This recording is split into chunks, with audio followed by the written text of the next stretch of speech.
Okay. Here we go. All right, awesome. Hey, everybody. Thank you so much for joining us tonight. Natalie Cutler-Welsh, your host from Go To Girl Limited. If we haven't met before, I actually started back in the parenting world as an author. I work currently with entrepreneurs, visibility and confidence coach. And I have a massive concern about happiness in the world, and particularly at this time. And now and then I get the honor of meeting amazing, incredible people. Well, quite often I do. And I'm so pumped tonight to be bringing Michael Hempseed here into your living room or wherever you might be sitting. This is his third presentation of the day. So he's a man with a lot of energy and a lot of insight to share. So today it's pretty much going to be all about Michael, but I will just first hand over to my beautiful co-host here tonight, Kathy Mellett, who's a very good friend of mine. She also started the charity I'm Enough, and you might know that we did a massive fundraiser. Collectively, all of us raised $7,000 back in February, and we're wanting to bring people like Michael, bring the people to the people, because one of the things I do is I help the people who help the people. So I'm excited to be bringing Michael to you guys tonight. We are doing some in-person events. They obviously got postponed, but watch this space for more. So thank you so much for joining us tonight, you guys. It's going to be a power hour you will never forget. And I really hope you can take some of these golden nuggets and apply them to your life. So Kathy, I'd love to hand over to you. Reminding everyone, you can put yours on speaker view. You can go and change the settings, and that way you get to see whoever's speaking in large size. So Kathy, if you want to just give us a very brief background, like what is I'm Enough about, and then we'll introduce Michael. Thanks. Awesome. Thank you very much, Natalie. And back to Natalie, thank you very much for the energy that you're bringing to a topic that is very close to my heart. And Michael, the experience that you bring to the conversation is phenomenal. So thank you to the both of you. Natalie, as you said, my name is Kathy Mellett, and I am the founder of the charitable trust I'm Enough. Now, what is I'm Enough and where does it come from? So originally I'm Enough, and it still is, focused on digital coping strategies for our young people and those that care about them. And that really sounds like a nice overarching area, but what does it really mean in our lives? If we really look at the increase in child suicide and self-harm to our 10 to 14-year-olds, this has gone up by 150% in recent years. And so the goal of I'm Enough is if we can actually support somebody to not come down their levels of that mental health environment to a level where they're knocking at a lifeline store, but we can help them with strategies and conversations at that higher level, then we've achieved something. How have I landed up in this position of talking to I'm Enough? I have got over 30 years of IT experience.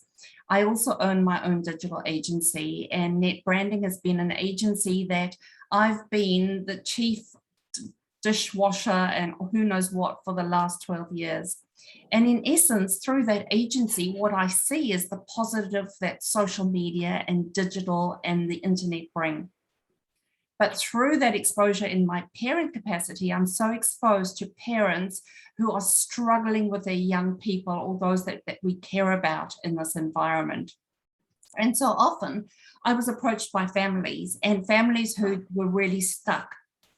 I traveled overseas, and one of the courses I attended was really probably about 4 years ago, focused on the influencer. And at that point, I had an aha moment because I realized we were preparing our young people, or our young people were preparing themselves to be mini influencers, but possibly people that care about them hadn't prepared them for that role and the challenges that that role would bring. I always share the story because it's probably the moment I see people go, whoa, was with my own son Matthew, who was 12 at the time, in his bedroom, and he didn't want to come to dinner. And I said to him, Matthew, why aren't you coming to dinner? And he got quite stressed. And he said to me, Mum, I can't come to dinner because I'm helping a young girl who wants to take her life. I listen to this. And at that point in time, I went, what have I done as a parent to support him to be able to have those conversations, or have I given him the skills to do something with that? So that's what I'm Enough is about. I'm Enough was formed, but sadly, my why arrived when a young girl who called me her mum, she was my cousin's daughter who lived in New Zealand, took her life. And she was so overly anxious in terms of her digital presence. So Roxy has become my why, and I'm going to hand over back to Natalie to say, awesome to start the conversation, awesome to have these communications, awesome to be able to share tips and learn so we can all join each other as a community to make the digital online environment far more of an environment that is easily navigatable by our young people. Thanks, Natalie. Thank you so much, Kathy. And you guys, there's tons of amazing videos on all sorts of topics on the I'm Enough website as well. So we'll be sending that out to you if you haven't looked at it already. Tons of topics you can show your teenagers or watch yourself. So tonight is all about Michael. I'm about to hand over to him. Michael Hempseed, our guest tonight, is the author of Being a True Hero, Understanding and Preventing Suicide in Your Community. The book is being used at the moment by New Zealand Police as well as many other organizations. He speaks to people such as army medics, teachers, and parents, and he usually delivers between 150 and 200 talks a year. Although he speaks on dark topics, he always presents the material in an uplifting way that leaves the audience feeling hopeful, etc., etc. Michael, I'll let you add a little bit to that. I totally agree. I'm so honored to have you here. Not only are you so informed, but the style and manner that you present with is absolutely incredible. So I'm going to hand over to Michael Hempseed. Thank you everyone for joining us. Please go ahead. You're welcome as we go to add questions in the comment box. So go ahead to the bottom, open up your chat box, or if you're on the phone, you can open up the chat box, add any questions. You can message me privately if you want it anonymous. I won't say your name. I won't put you on the spot. I won't make you turn on your camera, okay? I don't do shoulds at all. So I just want you to feel comfortable to ask questions, but we will save the questions for the end of his presentation. Unless there's like burning question, so you can write burning question, I will interrupt him, but otherwise we'll let him rock it out. Cool? Awesome. Go ahead, Michael. Thank you so much. Great, thank you very much, Natalie. Really appreciate everyone coming here tonight, because the only way that we're going to tackle some of these issues is if we have the entire community responding to this. This is not something that we can just leave one or two people to do. We actually need every single person in the community to play an active role within this. So a little bit about me. One of my other talents, as Natalie said, I travel all over New Zealand. I speak to people like New Zealand Army medics, GPs, as well as a whole lot of community groups and businesses. But one of my other talents is reading people's minds. And really, this is something that I can do. I know some of you are skeptical, but many of you I know at the moment are thinking right now that Hempseed is an extremely interesting last name. And yes, you're 100% correct. For those that don't know, hempseed is somewhat associated with marijuana. So my first bit of advice tonight is if you have children, please do not give them the last name Hempseed. It has made my life rather interesting over the years. If you want to know where the name came from, it came from hemp rope in Scotland, not the stuff you smoke. I don't know where people would get that idea from. So as I said, I travel all over New Zealand giving talks on suicide prevention and trauma and things like that. Before I got into this line of work, I had a different goal in life. I wanted to own my own airline. I wanted to be a little bit like Richard Branson. And I was going to call this airline Hempseed Airways. And the tagline was going to be Hempseed Airways, getting you higher than anyone else. So when we don't have a global pandemic on, I love traveling. I've been all over the world. So I've been to China, Morocco, Pisa, Rome, and the bottom left there, that is the Chernobyl nuclear reactor. So yes, in case you're wondering, I do glow in the dark. We've got Brazil and Cambodia, and I also like to do ever so slightly crazy things. I've piloted an aerobatic plane, jumped out of a perfectly good aeroplane at 13,000 feet, driven a Lamborghini around a racetrack in Las Vegas, and been hang gliding. So that's a little bit about me. Okay, on to a slightly serious topic now. So what are we seeing in terms of rates of mental illness? Well, unfortunately, it's really bad news. Well, this is a study of US high school students. The New Zealand data is very similar. What we find is that rates of depression amongst, say, US high school students was pretty steady up until about the year 2010. And then unfortunately, we see this massive skyrocket. So it's really important to know that rates of mental illness, such as depression, anxiety, PTSD, eating disorders, they are all showing a very sharp rise. So it is not that we are just recognizing this more, we think it really is rising. I'll look at some of the reasons why that is as we go on throughout this presentation. So there's many different types of mental illness. One that I really want to focus on tonight is anxiety. And sometimes anxiety doesn't get talked about so much. So in order to understand anxiety, you first have to understand the emotion of fear. If you were to feel fear in any one of these three situations, that is a really good thing. In certain situations, you want to feel fear. If you're being chased by a tiger and you don't feel fear, you're probably going to end up as lunch. So fear can be really useful in some circumstances. When we become fearful, our body activates what's called the sympathetic nervous system. So your body gets pumped full of adrenaline, noradrenaline, and cortisol. All these chemicals prime your body for action so you can fight the thing off or run away. Now that is a brilliant response if you are being chased by a tiger. Unfortunately, what anxiety is it's that same emergency response, but it goes off when there's a non-emergency. So if someone had anxiety in this classroom here, it's a very safe situation. No one brought any guns or knives. No one is going to die. But their body would misread that safe situation as a very dangerous situation, and their body would go into full emergency response mode as if they were being chased by a tiger.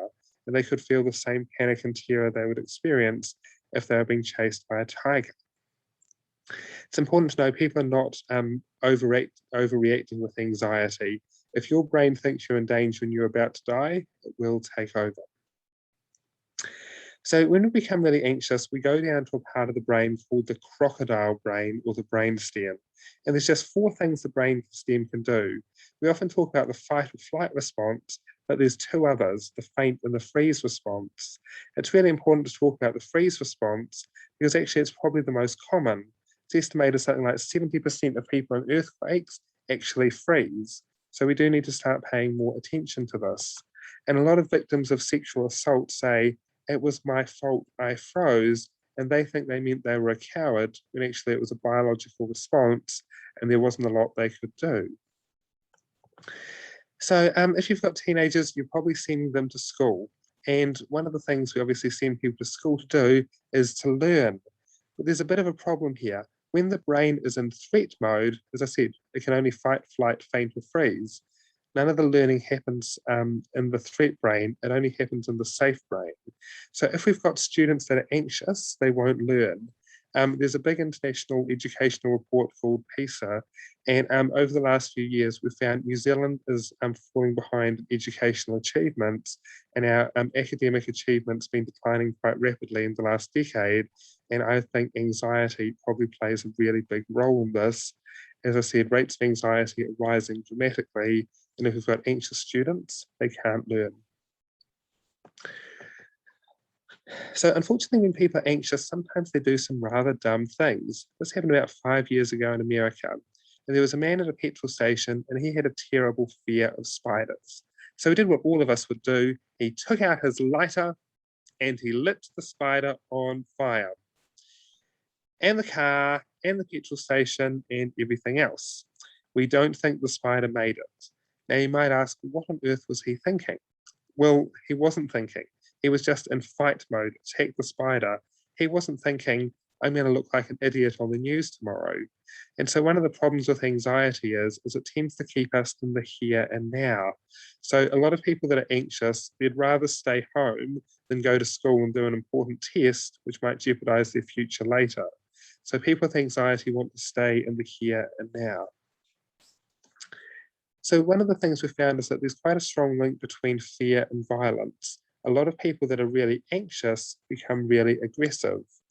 A few years ago, I was called into a school in Christchurch, and there was a young girl that would randomly go up to people in the playground, and she would punch them or kick them for no obvious reason. I sat down with her and I got to know her a little bit, and I said to her, do you worry a lot?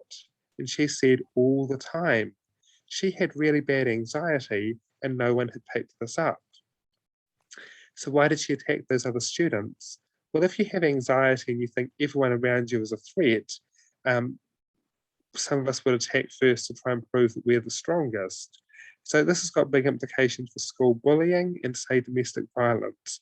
Very rarely have I seen any anti-bullying programs or domestic violence programs look at anxiety, but it is a fundamental driver of a lot of aggressive behaviour. Now, I do want to be clear, not everyone that is anxious will become aggressive. Some people do the opposite and become very passive. So anxiety tends to change our perception of the world. So most people, when they walk down the street, they should think it's a wonderful day, the birds are singing and the sun's shining. But if you've got anxiety, the world becomes a really scary place. People with anxiety think, am I going to get lost? Is someone going to hit me with a car? Am I going to drop my purse or my wallet? And then finally, when they're at home at night, it doesn't all end. They think, did I leave the oven on? Is someone going to break in and attack me? And by the way, if you get up once and check the ovens off, that's pretty normal. But if you get up 10, 15 times and do it, that could be anxiety. So can you imagine what the world would be like if you worried all the time? It'd be absolutely draining, really exhausting. So one of the things we think of with a lot of children, when they have anxiety, they complain of tummy upsets. And we often think they're saying this to get out of something they don't want to do. But when the sympathetic nervous system goes off, it tries to divert all the unnecessary energy from your body and put it into survival. So your body thinks that, well, if you're about to be eaten by a tiger, you don't really need to digest food. So it slows and shuts down the digestive processes.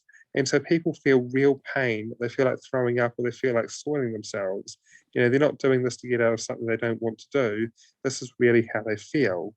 So it's really important to understand how much of an impact this can have on people. One of the other types of anxiety that a lot of people can experience is what we call phone anxiety. So a lot of people get very nervous and distressed when they talk on the phone. Now, this has got big implications for how we give people help, because at the end of every media article on suicide, we tend to have a long list of helplines. And the problem is, if people can't talk on the phone, then they can't access that help. So, for example, Youthline has a text number, they have an email line, they also have a web-based chat service. So it's really important to know there's lots of different forms of help we need to make help accessible in lots of different forms. Okay, so if someone's having a panic attack, how do you help them? Well, it really helps, first of all, to use their name. So if we've got someone called Sarah, try and look at them and say, Sarah, I think you're having a panic attack. And a panic attack occurs when people are hyperventilating and they feel like they're dying. It mimics the symptoms of a heart attack. Now, chances are, if it's a younger person, it's almost certainly a panic attack. If it's someone older and you're not sure, is this a panic attack or a heart attack? It's better to assume it's a heart attack and get it checked out by the doctors. You don't want to be wrong with this.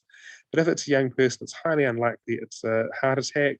So you just say, Sarah, I think you're having a panic attack. I know this is really difficult and really scary, but I want you to breathe with me. And if you breathe with them. Now, if someone's hyperventilating and having a panic attack, they'll only be able to take the smallest possible breath. So when they do that, say, that was really good. I want to do this again. We're going to breathe again together. And you might have to do this for 15 or 20 minutes. It will seem like a really long time, but it's how you calm someone down from having a panic attack. We'll talk a little bit about suicide risk later. One of the interesting things we've found is that what we describe as subjective anxiety is a risk factor for suicide.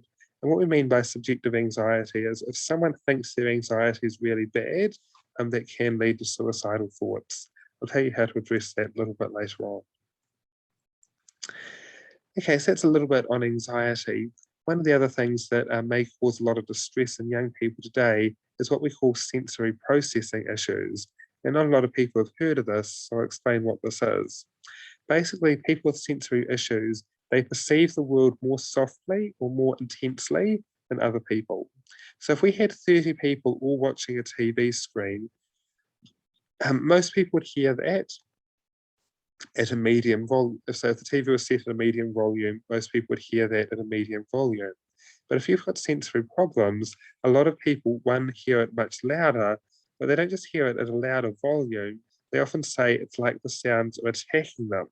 And so the world often becomes a very scary place. People can be over-responsive where they receive too much input, or under-responsive.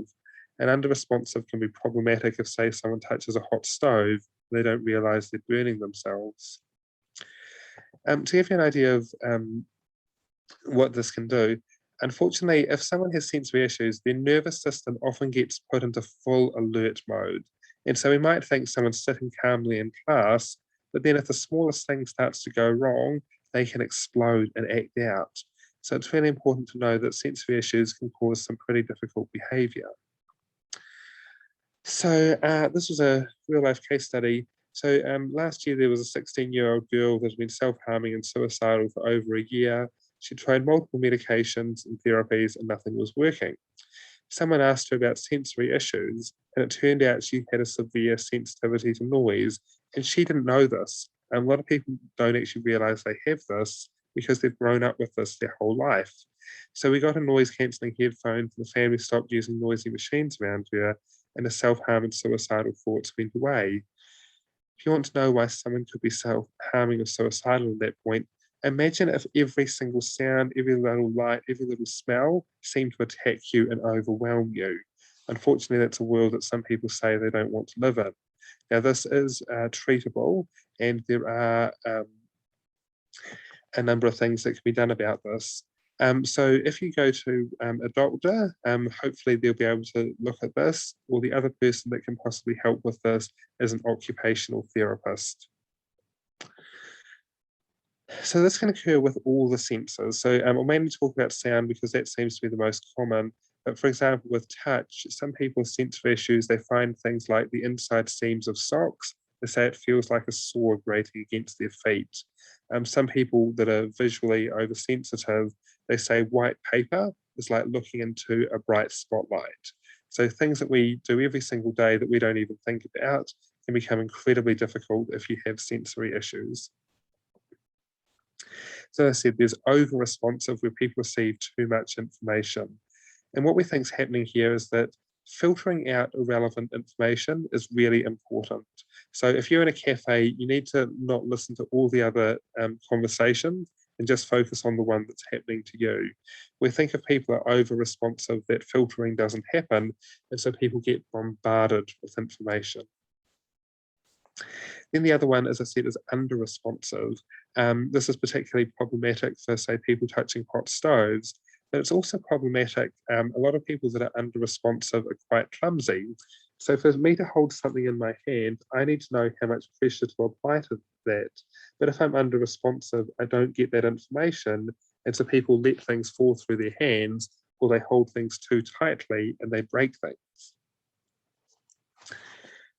It's important to know the difference between being uncomfortable with something and being triggered. So most of us, if we hear, say, a balloon pop, we get a bit of a fright, but then our nervous system relaxes and we're okay. But if someone has sensory issues, they feel like they're being attacked by a lot of these things, and their nervous system goes into full emergency response mode, and it can often stay there for an hour, 2 hours, or 3 hours. So let's take what should be a really fun day out. So being in an indoor swimming pool, that's something a lot of young people would really enjoy. But if you've got sensory issues, this turns into utter hell. First of all, you've got the sound of children yelling and splashing. You've got lifeguards blowing whistles. A lot of people say like the light flickering off the water is really bombarding and overwhelming. And some people even say like the gritted tiles under their feet feel like spikes. So if you've got sensory issues, something like this doesn't become much fun. I don't know if you've heard of Stephen Porges, but he's a huge name in the neuroscience field, and he came up with something called the polyvagal theory. It sounds a little bit complicated, but basically in your brain, in your body, you've got something called the vagus nerve. And what happens is when you feel safe and calm, this regulates your system. So you've got plenty of oxygen in your system, your heart beats at a nice steady pace, and you feel calm. But he says that in the past, our nervous system could be triggered by what he would call predatory sounds. So if you were in a jungle and you heard a low growl, that would signal to your body danger, emergency, and it will put your body into the emergency response mode. Well, he says one of the problems is there's a lot of modern devices that unfortunately can replicate the low growl of a tiger, such as air conditioners and fans and things like that. So a lot of these things can dysregulate people, and people don't even realize it. So what do we do about this? Just if you are in schools, one of the simple things that schools could do is get rid of the bell. Bells tend to dysregulate people, and we think that something like 1 in 20 adults is affected by this. We think something like 1 in 4, maybe 1 in 5 children. So this is really quite common. So getting rid of the school bell, I've talked lots of schools around New Zealand into getting rid of it, and that can make a huge difference. Another thing that can be really helpful is noise cancelling headphones. If you don't know how these work, traditional earmuffs muffle the sound, whereas in noise cancelling headphones, they produce a sound that's opposite of what you're hearing, and that actually cancels out the noise. I know a family that I think had a 9-year-old with autism, and he was having literally 30 or 40 meltdowns every single day. So he was overwhelmed by everything in his environment. And the family got him noise cancelling headphones, and now maybe he has one meltdown a day. So in other words, everything in his sorry, speak English, Michael. Everything in his environment was triggering him, and he didn't recognise it. The family didn't recognise until someone pointed it out. I do want to be clear. This can happen with not just autism; it can happen with lots of other conditions as well. And some people just have this on their own. So there's this product that's available called Karma. And these are not earplugs, but what they do is they reduce the ability for people to hear the really high-pitched frequencies that people find really distressing. So it's often those high-pitched sounds, the ones that are really overwhelming for people. So these things, you put them in your ears, and people say, as the name says on the packet, they just feel so much calmer. They don't find things as triggering. I am selling a few of these just because the shipping was more expensive than the product. They're $40. I can put my email address up if you do want them. They've made a tremendous difference to many people. But probably the best solution to all this is Stephen Paul just developed something called the Safe and Sound Protocol. And what this is basically 5 hours in total and not all together, but someone will listen to special sounds that soothe and calm the vagus nerve. And a lot of people, if they have sensitivities, they go through this and then they find noises aren't so distressing anymore or things like that. And I mentioned before that the digestive system gets shut down. A lot of people with sensory issues, they have tummy problems. So this can also help with some of that. So we're trying to get more and more people trained up with this around New Zealand. It's desperately needed. So I am also working on trying to get more people trained up in this. Nathan, I wonder if we just take a quick break there, and just if there's any questions at this point, shall we answer those ones from those first two bits on anxiety and sensory issues, and we'll press on? Yes, that would be amazing. Go ahead. Do you want to read them out? Okay, so we've got thank you so much, Michael. Incredible. People are loving it. So we've got a question. Number one, how do you get diagnosed with sensory issues? So how do you get sensory issues diagnosed? Yeah. So yeah, a doctor should be able to do this. Probably a pediatrician can be really good. And there's some occupational therapists that can also help with this. Now, unfortunately, not all GPs are aware of this. So if you go to one and they don't understand, try and find another one. Depending on where you are in the country, I possibly know a few that know a little bit about this. So maybe you could email me and I might know a couple of people that can help. Another question is there any relationship between sensory issues and auditory processing disorder? Yes is the simple answer. But it's complicated how so for example, you can have sensory issues on their own. They can be part of a brain injury. They can be part of PTSD. So yes, there can be some crossover, but there can also be other things that can cause it. Thank you so much. I've got another one from Jennifer. Can the intensity of sensory issues decrease with time as children age, or is it more that they learn to manage it better? Yeah, so one of the sad things about sensory issues is people don't actually learn to manage it better. People don't get used to it. They often get more distressed by it. But what we know is that children and teenagers tend to hear higher pitched sounds than adults do. So that makes some people grow out of it. But there's a lot of people with autism that say, you know, it's as bad as it was now when I'm a 50-year-old adult as it was as a child. So some people, because of the fact they hear sounds that are lower pitched, do overcome this, but a lot of people unfortunately suffer with it for life if they don't get treatment. Okay, Yeah, that's so helpful. One thing I'll just jump in with, I'm currently doing a parenting course with Victoria Jenkins and Miriam, and we're talking about eating for your health type. One of the health types, interestingly, is called sensor. If you're a sensor, you tend to be more, they kind of don't eat a very big lunch at school because there's so much stimulation and their parents are worried that they're not eating, but really it's that they're a sensor and there's just too much going on for them to eat a proper meal. So probably there's other indications as well that you could look for, but I think you're right, getting them diagnosed would be helpful. Okay, And Michael. it's often, so just on that, it's often the texture of food that people don't like. It's not necessarily the taste, it's the texture that some people find very distressing. And if I could perhaps come into an earlier comment you made, Michael, if you really think about those sensory issues that people are going through, and then the connection with the digital and the social media, which is also additionally overloading those sensory beings, it's no question your earlier comment was children are having difficulty with learning. It's because they are completely overloading and they never actually have a time to be away from any of that.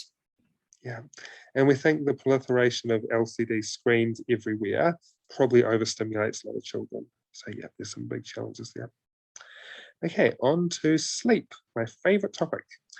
So, how does sleep work? Well, we often think that sleep is like eating, and we tell people if you're tired, just go to bed earlier. But you can eat anytime you want, but you can't actually go to sleep anytime you want. You need what's called homeostatic sleep drive or sleep pressure. And this is basically a buildup of the chemical melatonin in your system. So, for example, if you don't have a buildup of melatonin and you try and lie down in bed, you're not actually going to go to sleep. You're just going to sit there. So, although we tell people if they're tired, go to bed earlier, it doesn't actually work that way. So, I want to talk a little bit about teenagers now. We know the teenage brain undergoes a massive redevelopment. I can tell you all about that, but I don't have time tonight. But one key fact that I want to talk about with teenage brains is they produce melatonin 2 to 3 hours after an adult. So most adults produce melatonin at say 9, 10 or 11 o'clock at night, whereas teenagers produce this at 11, 12 or 1. Now, I do need to point out that the teenage brain doesn't actually finish development until the mid to late 20s. So many young adults actually have a teenager's brain. So we often think that teenagers are lazy because they don't want to get out of bed in the morning. We now know it's not because they're lazy, they actually need their sleep. And we've found that most adults need 7 to 9 hours sleep, whereas most teenagers need 8 to 10. So they probably need at least another hour to adults. So I said at the start, we've seen a dramatic rise in mental illness, particularly amongst teenagers. And if you want one of the simplest explanations for this, it's probably the lack of sleep that many people are getting. I mean this literally. The way we've designed the world for teenagers is absolutely wrecking their mental well-being, as well as a whole lot of other things. Just want to talk about a couple of other things that happen when people don't get good sleep. So this bit in orange and yellow here is called the amygdala. So that's one of the parts of the brain that processes fear. And what we've found is that if people don't get good sleep, the amygdala shows 60% more activation. So it's almost as though if you're a bit sleepy, your brain's trying to overcompensate and wake you up even more. So a lot of people feel far more anxiety when they're sleep deprived. But the next problem is that there's a part of your brain called the prefrontal cortex. It's like the brake or the control on the whole system.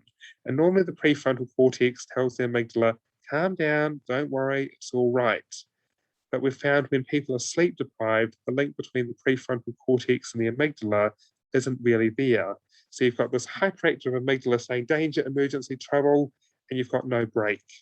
So that's one of the reasons that a lot of people with sleep deprivation, they feel anxiety much more easily. So I want to talk a little bit about something that we know. So there's what's called the U shape of happiness. So most people are reasonably happy in their 20s. Unfortunately, in the middle age bracket for about 44 to 65, most people's mental health declines. Now, the good news is that actually most people feel better after this. In fact, after about age 70, you'll probably feel the happiest you've ever been in your entire life. So actually, there's some good things to look forward to. Now, one of the things that we know that possibly causes this decline in mental well-being is moody teenagers. And we often think that teenagers are obnoxious, they're difficult, they're lazy, and they're arrogant. And that often, unfortunately, has a significant impact on parental well-being. But here's the thing. Maybe teenagers aren't naturally moody or obnoxious. Maybe the problem is sleep-deprived teenagers. And so if we're depriving teenagers of sleep, most teenagers getting 5 or 6 hours sleep, it's not even close to the amount of sleep they need. So maybe the reason we have such difficult teenagers is not because they're naturally difficult people, it's because they're sleep deprived. So in America, there's a huge movement called Start Schools Later. And as the name says on the box, they start schools later. And guess what they found? When students start later, they've got lower rates of physical sickness, mental illness, they've got lower rates of bullying, they've got lower rates of suicide. And when whole school districts do this, there's fewer young people being killed in car crashes. So as I travel around New Zealand, I beg the schools that I talk to seriously consider a later start time. If this is really affecting your teenagers, so in some areas in New Zealand, there's schools that let people choose a later start time, or for some people, even correspondence school might be necessary. But try and remember, we need sleep. We do not function, and our whole system breaks down very quickly if we don't have sleep. In the past, lack of sleep used to be used as a form of torture. And if we're not giving teenagers the adequate sleep they need, things don't go well at all. So if you want a really good quick talk on this, there's this quick talk here with Sleepy Teens by Wendy Troxell. She's a professor, and she talks just a little bit more in depth about some of this research. I've sent this to hundreds and hundreds of people. They say it's really helpful. So if you want to know a little bit more about sleepy teenagers, I highly recommend that talk. Okay, my particular interest in sleep actually comes from the fact that sleep and suicide are really strongly related. So we know that most suicides either happen in the afternoon when people have had really poor sleep the nights before, or between 12 and 3 a.m. At one of my talks, I had a farmer come up to me and say, one day it got to I think 1 or 2 in the morning on his farm, and he had all these bills he thought he was never going to be able to pay off. So he thought suicide was the only way out. Fortunately, he gave up on that idea. He got a good night's sleep. And when he woke up in the morning, he realized all his problems were solvable. And even if we haven't got to the point of suicide, I'm sure all of us have had a small problem that's turned into a disaster because we're sleep deprived. So if we want to prevent suicide, we need to make sure that people get better sleep. If you are looking for ways to get better sleep, try watching Parliament TV. It's a great way to get some extra rest. So in the past, we used to think that if someone had a mental illness, that would affect their sleep. But we now think it's the other way around. We now think that poor sleep is what can trigger, cause, or exacerbate mental illness. Just one example of this, this study found that night owls, or people that naturally want to sleep later, have 12% more depression than the general population. Now, I'm a night owl. We do not look after night owls. I want to start a group called the Society for the Preservation and Conservation of Night Owls. We must start looking after these people. We also know that poor sleep leads to anger and impulsivity, and 2 of the big risk factors for suicide are anger and impulsivity, which I'll talk about a little bit later on. And we also know that bullying and domestic violence are strongly correlated with poor sleep. So there's lots of anti-bullying programs, and not many of them pay attention to sleep. And we all know when we're sleep deprived, if someone is a bit annoying to us, when we're well rested, we can probably manage that. But if we're sleep deprived, it becomes a disaster. So if you want to get on top of things like domestic violence and bullying, we actually need to look at better sleep. Now, I think I have given you many, many good reasons to get better sleep. And people sort of nod their head, yeah, that's nice. Probably the one that sort of makes people wake up, unfortunately, is that often when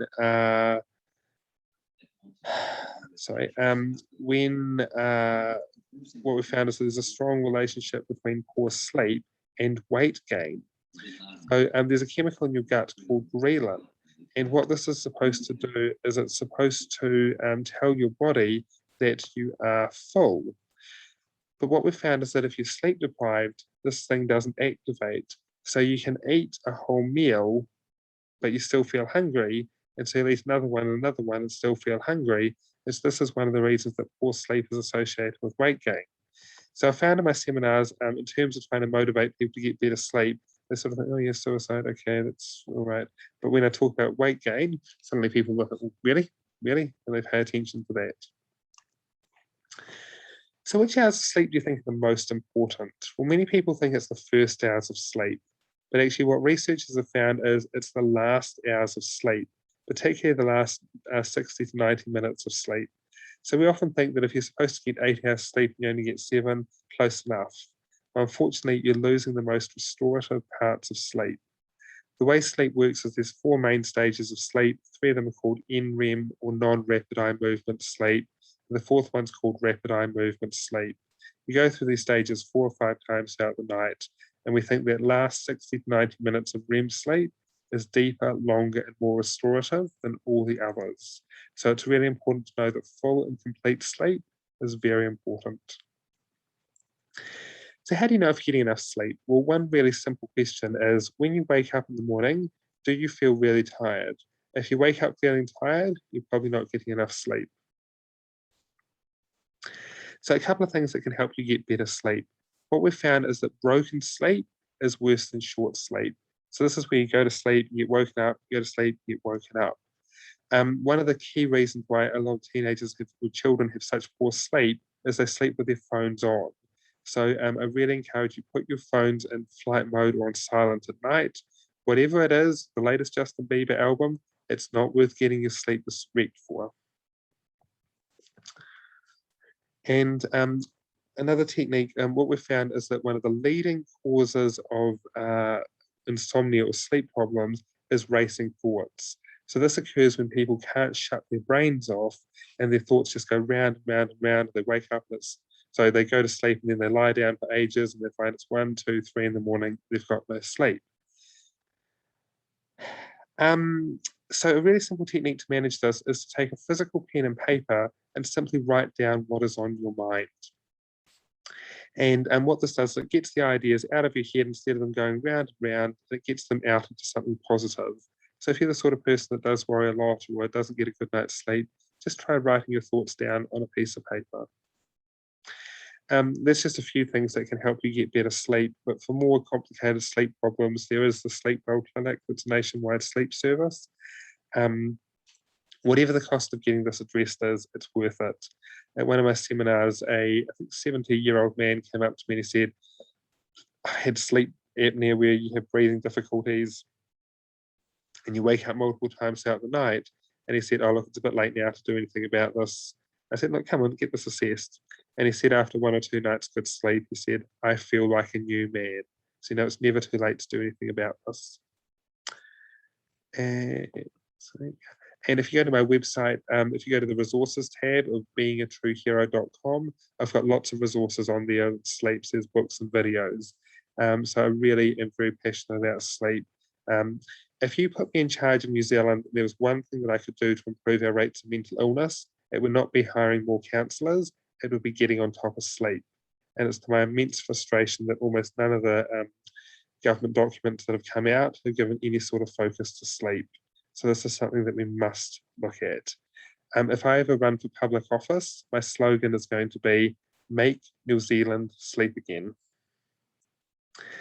Okay, the last little bit that I want to talk about tonight is a little bit on suicide prevention. So we've covered anxiety, we've covered sensory issues, and we've covered sleep.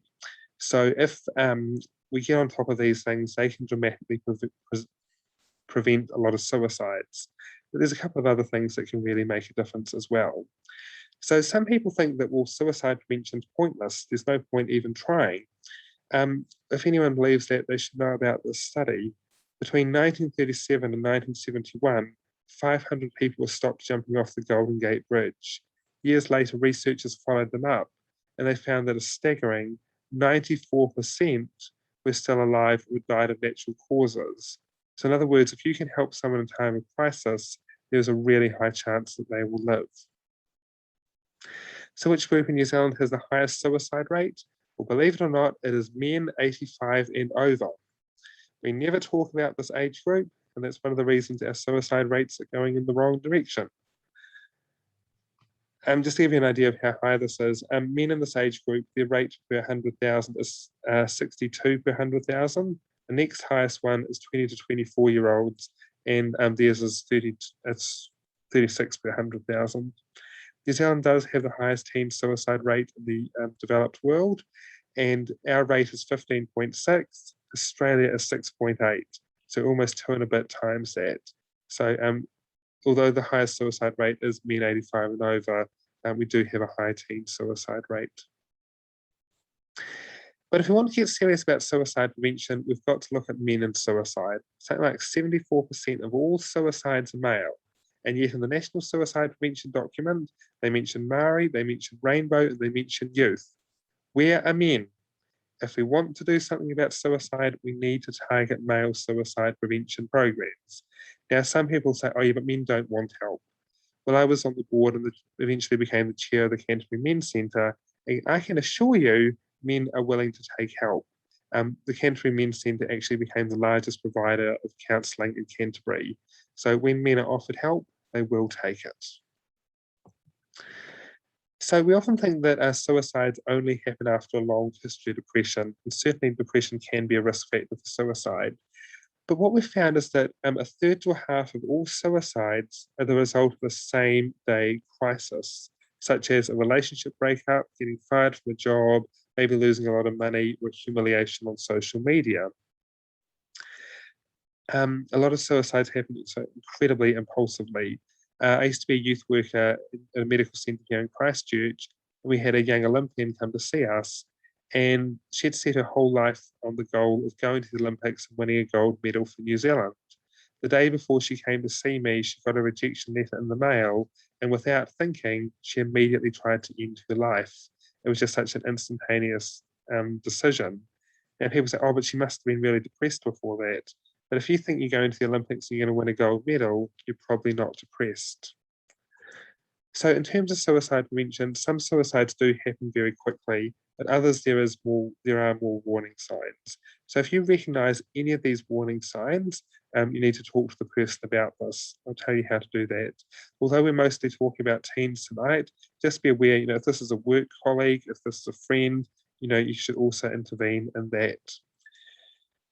So if you ever recognise that anyone's talking a lot about death, or they say things like, there's no point anymore, if they suddenly get better after a long history of depression, often it's a bad sign, because often they've made a decision to end it, and the reason they've suddenly got better is they think, well, it's all over.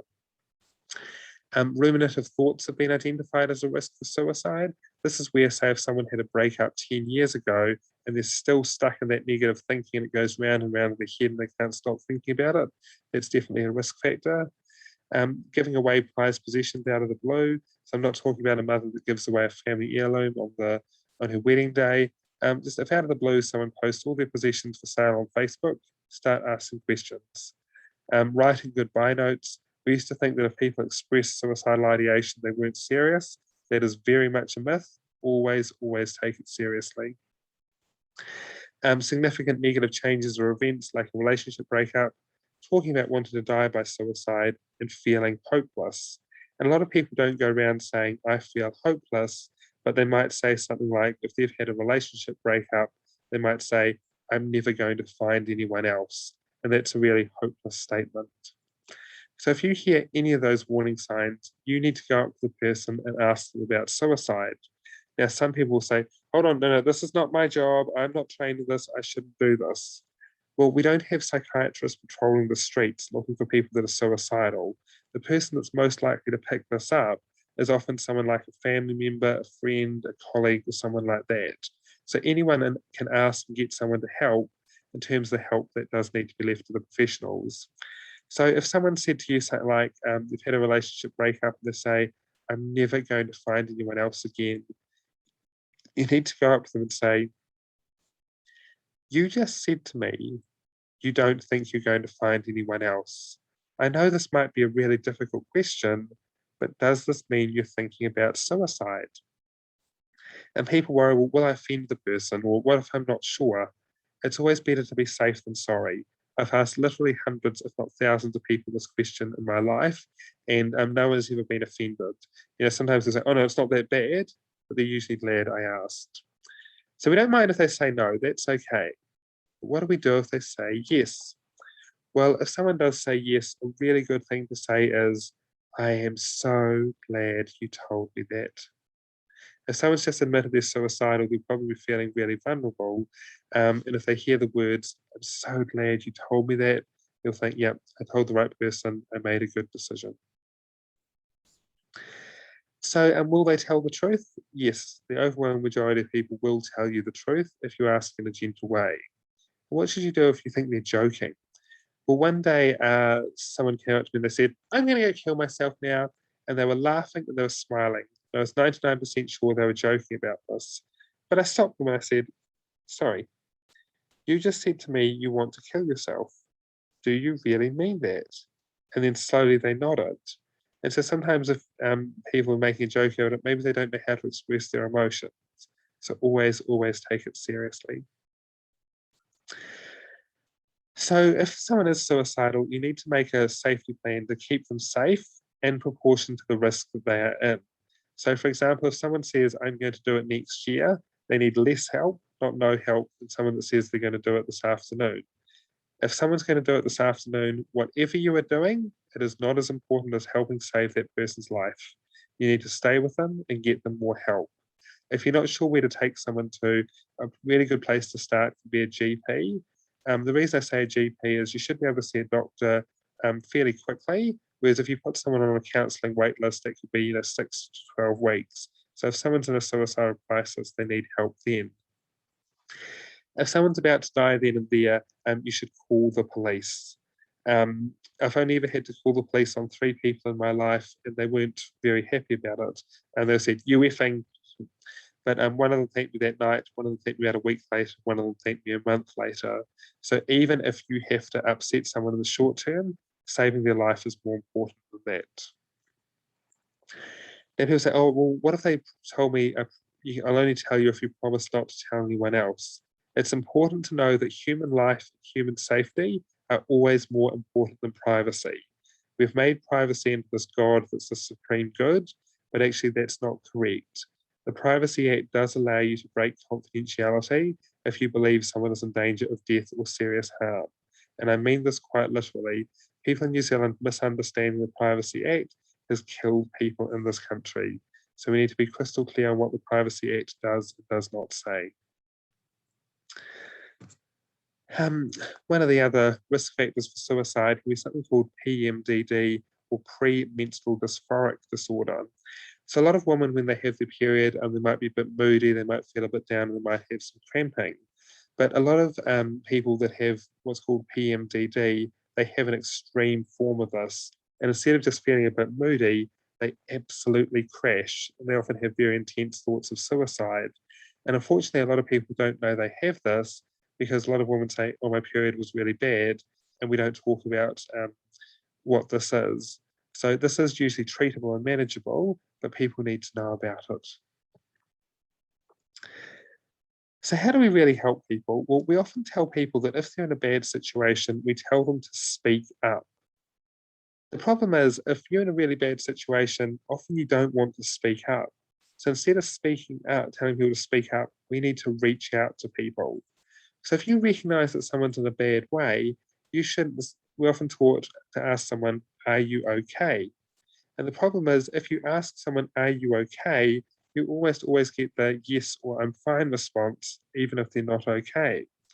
Instead, what you should say is, say, for example, the person used to be really outgoing, they used to be really sociable, and now they seem to have the weight of the world on their shoulders.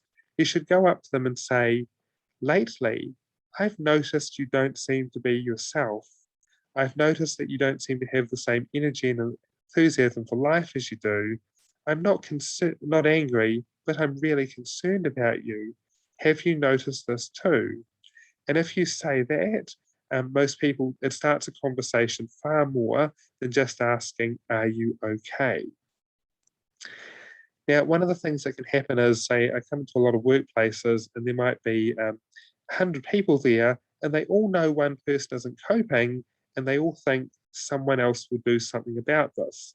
And of course, if everyone thinks someone else will do something about it, no one does anything. So if you recognize this in anyone, make it your personal responsibility to do something about this. If for some reason you can't go up to the person, tell their parents, tell a teacher, tell a supervisor, tell someone. But if you notice it, make sure you do something about it. So as I said before, if it's all too confusing, go and see a doctor. And I really recommend that you take the person yourself. When I worked at 298 Youth Health in Christchurch, lots of people came to see me, and I asked them, why did you come here? And a lot of them would say, I don't know.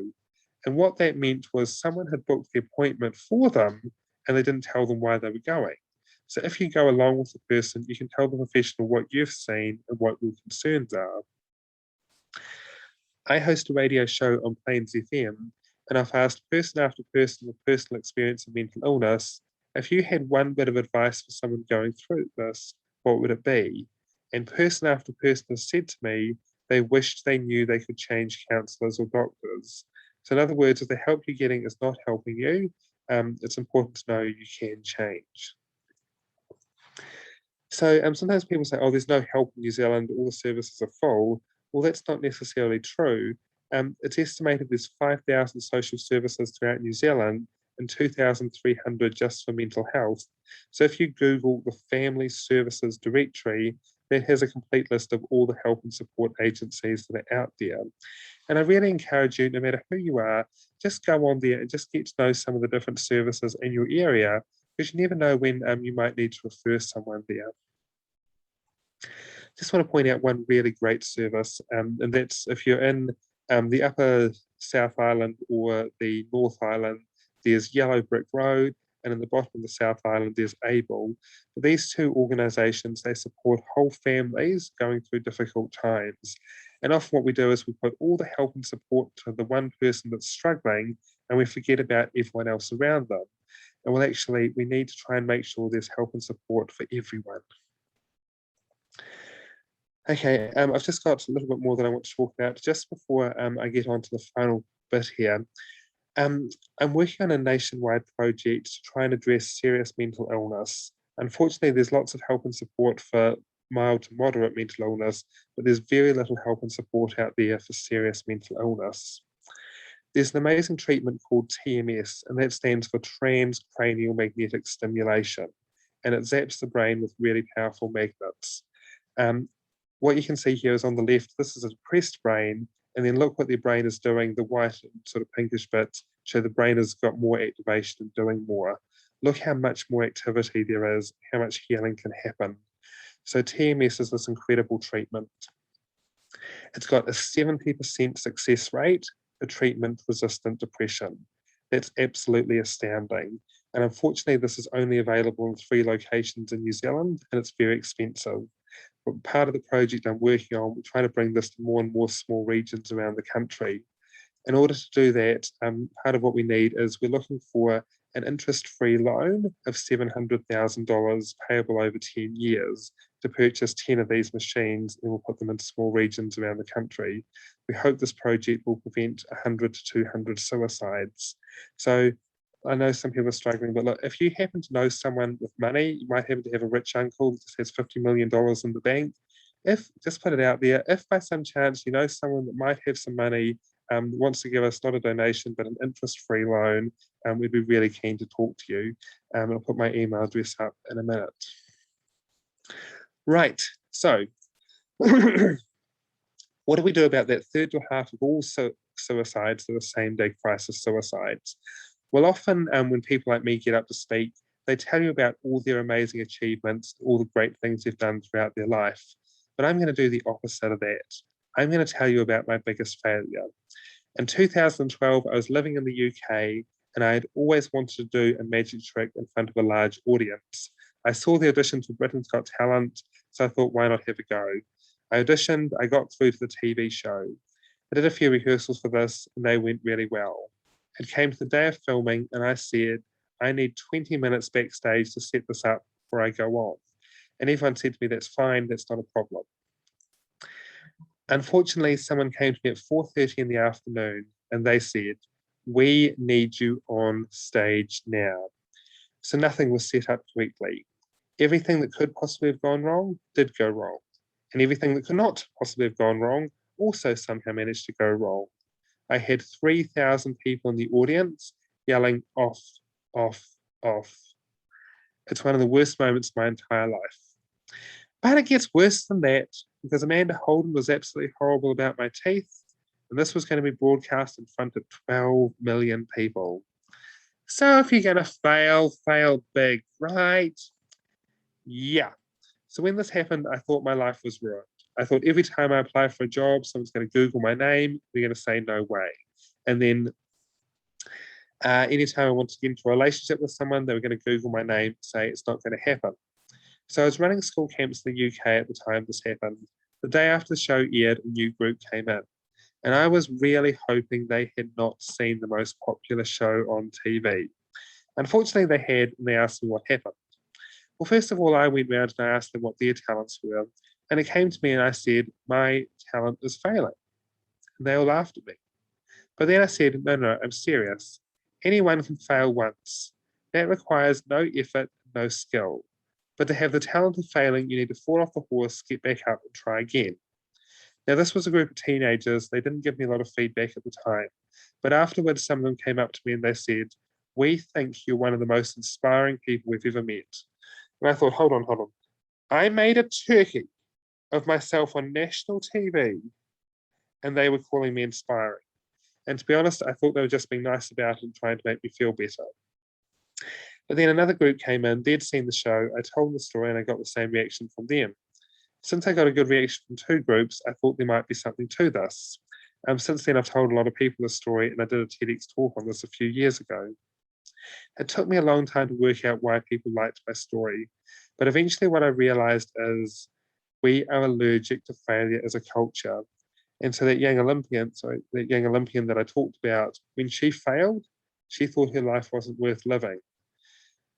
But maybe we can be more open and honest about our failures. I think one of the problems is we try and hide failure as a culture. We like to give everyone a certificate of participation when they run a race at school, even if they come dead last. The problem is, in real life, if you experience a relationship breakup, you do not get a certificate of participation. Divorce proceedings may be, but not a certificate of participation.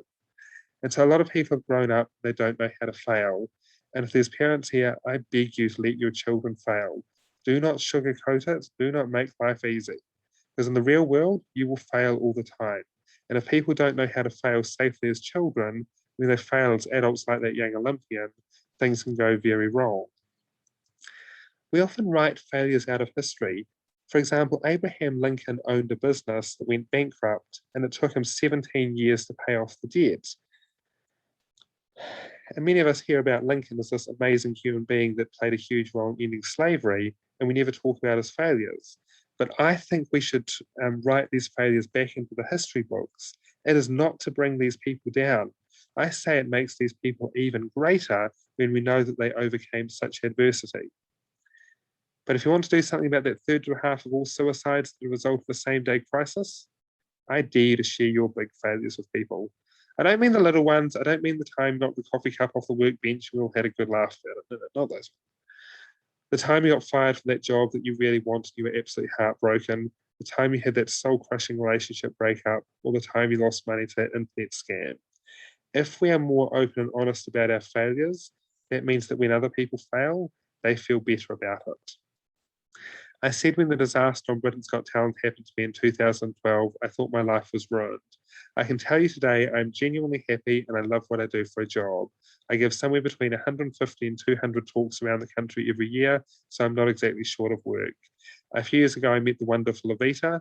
Now, yes, when I met her, she did Google my name, and yes, there was some explaining to do, but we got there eventually, and I've got the ring to prove it. So the point is that failure does not need to be the end. Just to recap a couple of things I've talked about tonight. This recording is available. I'm happy to send you my PowerPoint slides if you want them. So first of all, anxiety is having a huge impact on many young people. We need to address this, we need to recognise it, and students don't learn well. Next is sensory processing issues. A staggering number of young people are experiencing this. It's having a huge impact on their well-being. It is treatable and manageable if we get people the right help. The third major point I made tonight was the importance of sleep. If there's one thing you could focus on, is help people to get better sleep. If you are having trouble sleeping, I recommend the book Qualitative Research Methods for Psychology. A few even lines of that, you'll be out like a light. And the last thing that really makes a difference with suicide is getting on top of same-day crisis suicides. And the way we can do that is being more open and honest about our failures. So there's my email address. You're very welcome to contact me if you've got any questions. If you're part of a school or something like that, or a workplace, want me to do a talk there. I travel pretty extensively when we don't have a global pandemic and lockdowns. So I'd be very happy to talk to different groups there. And if you do want to buy either my book, $20, and the Karma, $40. And if you email me, I can arrange that. Right, Natalie, do we have any questions? We do have a few questions. First of all, if you can just close your slides so we can see whoever's here. I just wanted everyone, I'd love to invite you to unmute yourself, and let's give him a round of applause since he can't be in real life with us. Go ahead. Yes. Very good. Thank you. That was amazing. So good. Brilliant. So good. We're going to go back and revisit a few questions. Angela, if you want to unmute yourself, you're welcome to ask. Sorry, please mute yourselves now, everybody.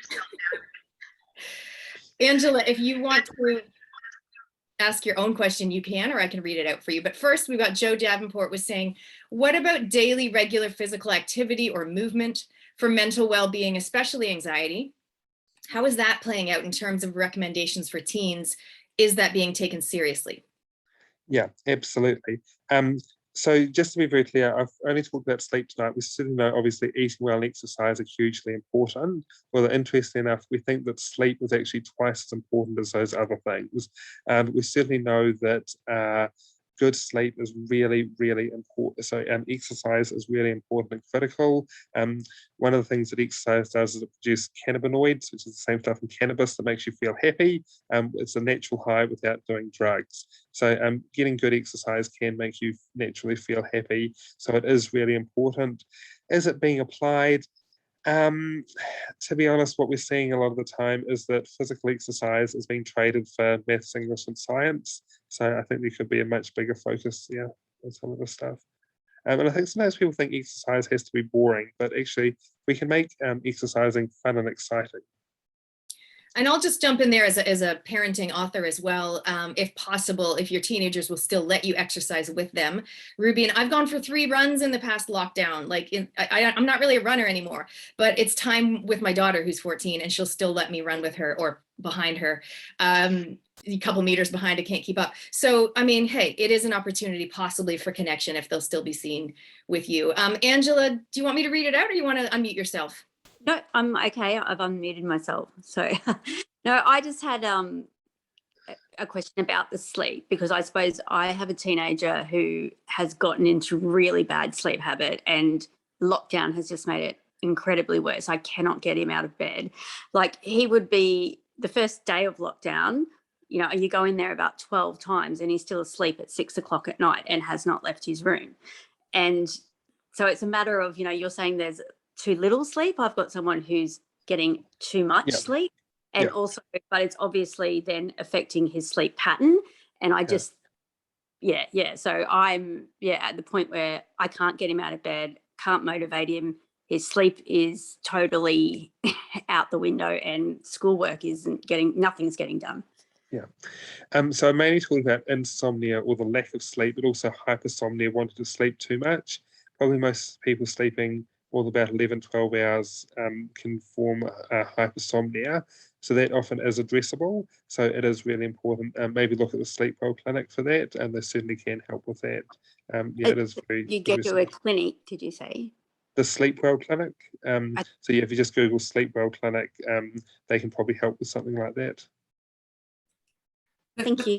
The question that I had, Angela, for you is, are you finding that he's turned night to day? As in, so when he does wake up, he's spending extensive periods at night online? I think it is hard, I suppose, because you're asleep at that time. But yeah, I do know at night he's up and down, because, I will find, I also have the issue that he's got ADHD. And so so I can find parts of cooking in places. He's gone for a walk at night, or so he's doing all sorts of things. So yeah, he probably is swap night to day, but then sometimes he'll be in his room and he'll have slept. Well, you don't know how much he's sleeping at night, but he would have been, and then he's asleep all day, like for over 12 hours type thing. Yeah. So yeah, that is very. I'm worried about the depression and everything else that's causing. Yeah.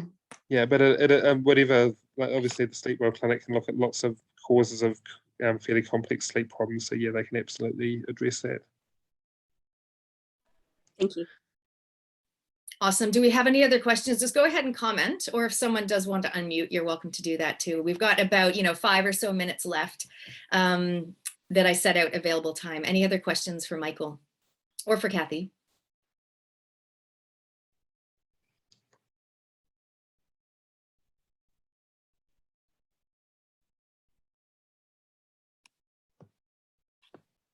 Are we able to get a copy of the presentation? Yeah, if you just email me, I can send you the slides. If you do that. Thank you. Amazing. Yeah, you guys, I will also send the replay to you tomorrow. And that way, if you've got teenagers or husbands or wives or friends that you want them to watch, you can send them the replay. That's fine. We're not precious about it. We just want, and of course, we'll be posting it on the I'm Enough website along with the other resources. It's really a matter. What I'd love to know, just comment in the chat box. What is one thing that you learned tonight that you didn't know before that you are actually going to use, or you're going to tell someone about it, you're going to implement it yourself? I'm a cruddy sleeper. I literally sleep through the night, no joke, probably 5 times a year. I'm not even kidding. So I'm going to try the writing things in a journal situation. But go ahead and let us know. This will be interesting for Michael, and it's also helpful for me as the organizer. What is one thing that you're going to do from today? What action you're going to take? Go ahead. I'm just looking at, there's a couple of questions that we missed here, just in the chat. One of them was, does medication help? So what we found is that traditional sleeping pills like Zopiclone tend to tranquilize people rather than giving them good sleep. So when you're asleep, your brain is actually more active than it is during the day. If you have tranquilizers, all those restorative processes actually don't work. So that's why a lot of people, when they take sleeping pills, they actually wake up feeling exhausted. But one of the medications is melatonin, and that often does help with sleep. You can often get that from a GP. So obviously that's a conversation between you and your doctor, but that can really help a lot of people. We think something like 20% of people are naturally deficient in melatonin. So they just don't have enough of that chemical to get to sleep. So melatonin can be really helpful there. And there was another one somewhere. Just on that topic of medication, I've had terrible insomnia my whole life, and melatonin really helps me. But also, I actually get prescribed CBD oil with no THC in it, obviously. But that actually really helps me as well, because even the melatonin isn't necessarily enough to help me. But I've really found success with both of them together, so that can be quite a good thing.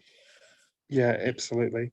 The other thing to also consider is to have that ritual of going to bed. And Michael, I don't know if you want to expand on that, but devices down an hour before you go to bed. Have that ritual of a warm cup of tea or hot milk. Melatonin's great, etc. Michael, I don't know if you want to expand on that. I mean, one of the other things that really helps you get ready for bed is actually time in natural sunlight. And we now know that actually, believe it or not, a big part of sleep is actually being in natural sunlight during the day. And unfortunately, we live in these concrete jungles, so we think a lot of people don't get the sunlight they need. So part of your sleep routine actually does need to happen during the day. But yeah, try not to, look at things that'll stimulate you. Heavy metal music's probably not good. Research shows that reading a physical book can be a great way to get to sleep. As I said, qualitative research methods for psychology, that's absolutely brilliant. If you're having sleep problems, you'll be out like a light. Just where we had another question here. Does OCD affect depression in teens? So OCD stands for obsessive compulsive disorder. We often joke about this, but it can be an incredibly debilitating illness. Depending on how severe it is in some people might spend literally 4 or 5 hours each day cleaning their bathroom because they're afraid of germs. You can imagine the time that takes. People just become absolutely exhausted. They often don't get very good sleep. So yeah, pretty much we think everyone that does have OCD will also have depression, because if you spend your whole life worrying and thinking bad things are going to happen to you and you're absolutely exhausted, life is not much fun. OCD can be treated reasonably well. There's various treatments available for that.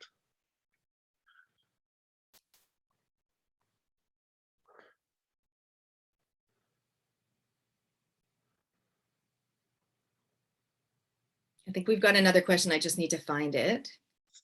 I'm just trying to look through these things here.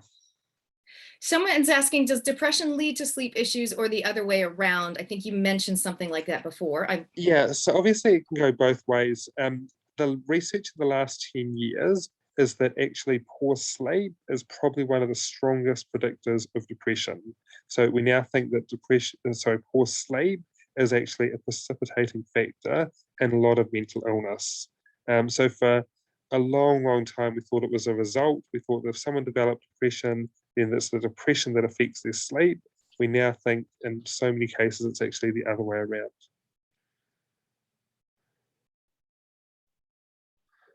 So helpful. Thank you guys for going ahead and commenting with the one thing that you're going to take away and take action on. I'm sure there's more than one. All right. Any other questions that we've got, just let us know. We had one, do sensory issues not make teens want to talk? One of the problems is that some people just find any sort of human contact just so overwhelming. And some people say when they're in a distressed state, they feel like just anyone talking to them, it's like the whole world is closing in and attacking them. So potentially sensory issues can stop people wanting to talk, yes.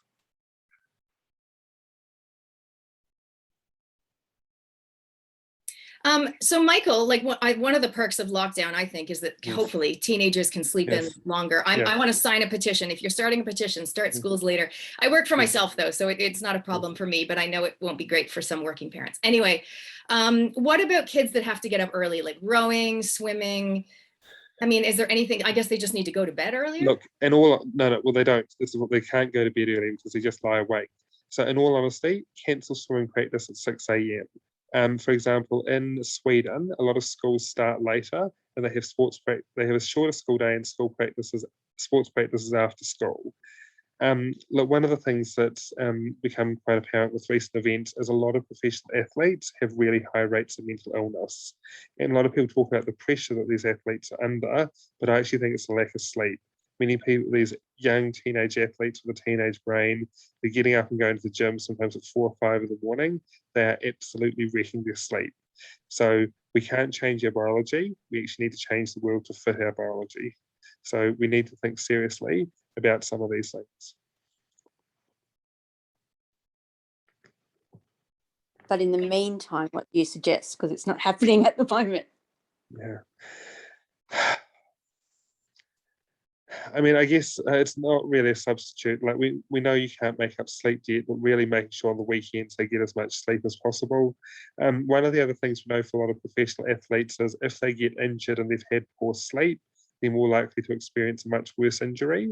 So sometimes using that as a motivating factor to try and tell them to get more sleep.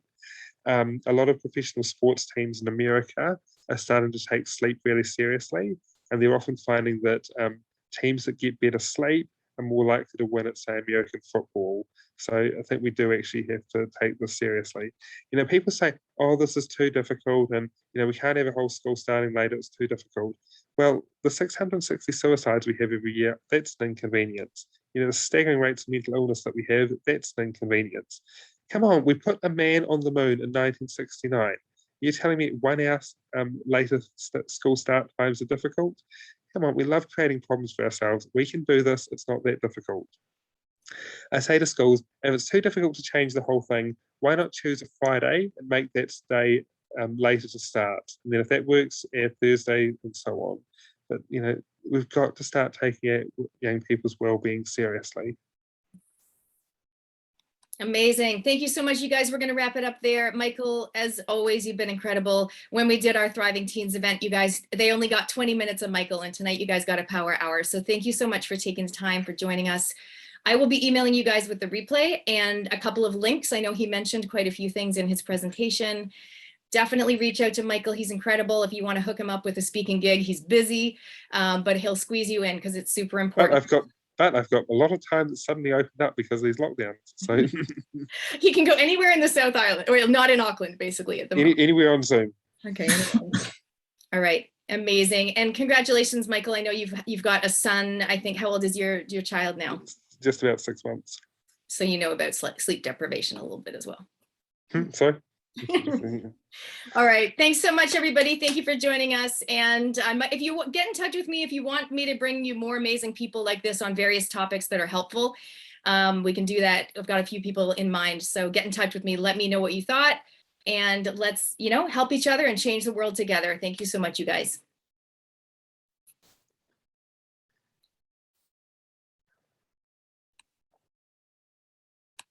I'll be sending out the links to some of the I'm Enough videos that we have. If anyone wants to contribute or spread the word, that is amazing as well. Thanks.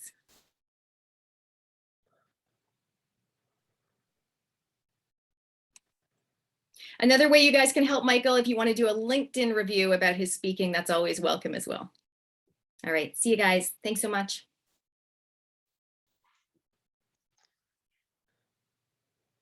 Good to see you, Micaiah, by the way, in your Barbie top.